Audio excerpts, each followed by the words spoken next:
Hello everybody. In this tutorial we're going to use filters to manipulate Pandas data frames.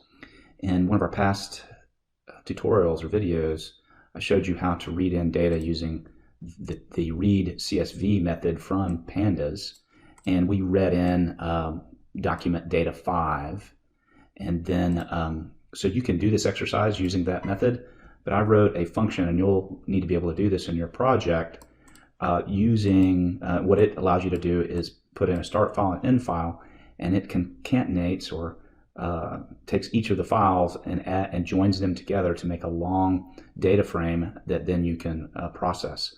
So I've left that work to you for your project, but just so you know, if you want to use this method, you can do that in this exercise. So let me go ahead and run this, and what we're going to do is just basically import this into a data file, and I've left out one file here. So we're going to name our data frame data, and then I'm going to use this read ppg files file prefix, and I'm going to go from the start file into the end file. And I suggest you do something like this, create a function like this for your project. So let's go ahead and run this, and then file prefix, got a misspelling, so we'll change that, file prefix, run that. So now we have a data frame that we can work on. So let's just show the data frame. So let me do that, shift enter to run that, and now we're working on this data frame. Now, since I read from start file 5 to 7, I have 10,775 rows of columns in here. And for the last video, we learned how we could change this UNIX timestamp into a human readable timestamp. And now what I'm going to do in this exercise is how to filter for specific hours. So if we just want to process the data from midnight or from noon or from 9 p.m., I'll show you how to do that using filters and data frames. So let's get started. So what I'd like to do is I'd like to take this string that's in the times column. I would then like to manipulate that particular column. So first thing I've got to do is convert this UNIX timestamp into a human readable timestamp. So let me do that with a few commands here, and we'll get that out of the way. And this is similar to what we did in the last exercise. So I'm going to say for string in time s.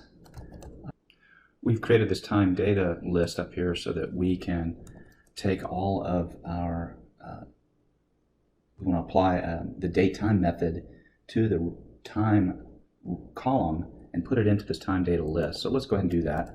Say time data.append because it's a list. And then this is the same function that we used in the last video. It's called date time and has a long set of things there to use. So I'm just going to copy it over so that we have to do all the typing. And that was unusual. It printed it up in two places. So I've got date time there, and I've copied it over, and let me make sure that I have the right number of parentheses. It looks like I do, and I want to make sure that I have the right naming for my time column. If you remember, we have a space before time. So if I run this, it's going to put all the data into, oh, then I see a problem here is that I used TI instead of TS. So let me go ahead and change that. Now we've run that, and everything ran properly. And so what we want to do next is let's just make sure that that data is in the list. So let me add a cell and just print out the first 10 columns of the list. Now if we printed out all of them, it would be a long list because there's 10,000, nearly 11,000 rows now in this list. So let's do that. And so yep, it's human readable, which is good. Now, I guess the other thing that we could do here is just, we want to take, really what we want to do is we want to take that new human readable string so that we can parse it for the noon, hour, or 9 p.m., whatever we choose. So let's put into data space time is the name of the column. We want to put this list that we just created.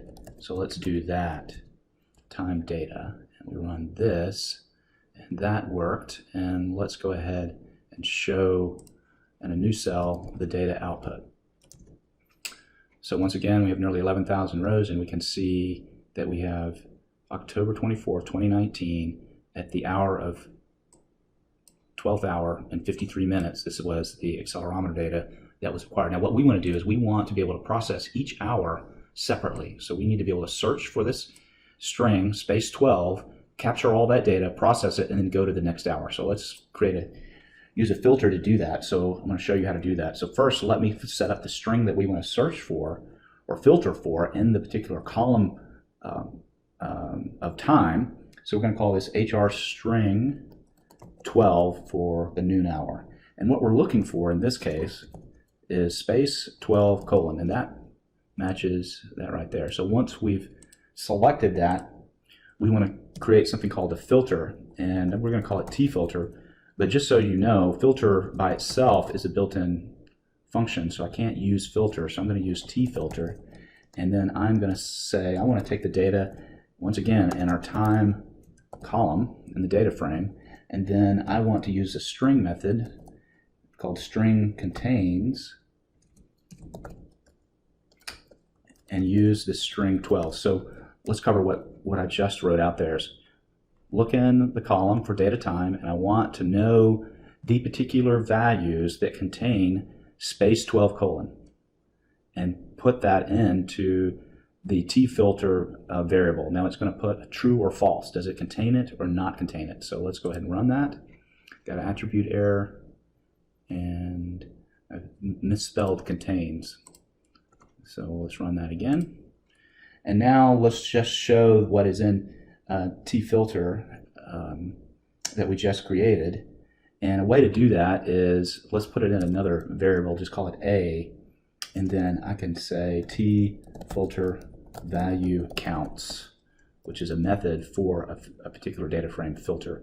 And what this will do is print out a data frame that shows what the values are, how many false values we had, how many matches we had. We had 2,868 times that we saw space 12 colon, meaning during the noon hour we made 2,868 measurements at noon.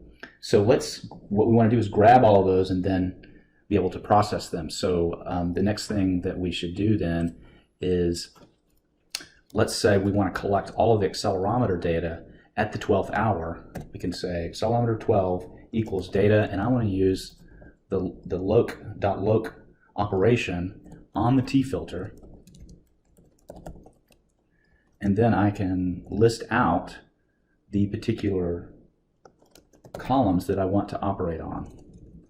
And so let's get all this right. So there's time is one column, accelerometer X,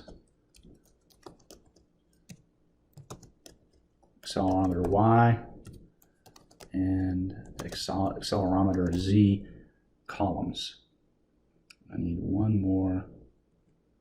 So let's walk through this. So location, I want to match the t-filter with the list of the particular columns that I want to match. So anytime we see a true, we will return the values that are in the time, accelerometer X, accelerometer Y, accelerometer Z columns.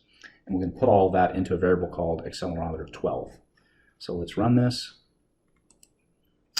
And we got the output, and I'll go ahead and add another cell and then run that so that we can see the values. So sure enough, we've got accelerometer X, accelerometer Y, and Z. And notice here that all of these are from the noon hour measurements, and there's 2,868 that matches our mask or filter that we've created here.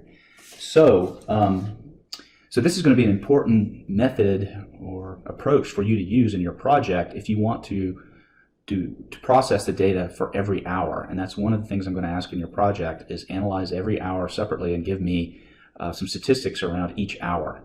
So this will help you in creating your code for your project here in the next few weeks. Okay, until next time.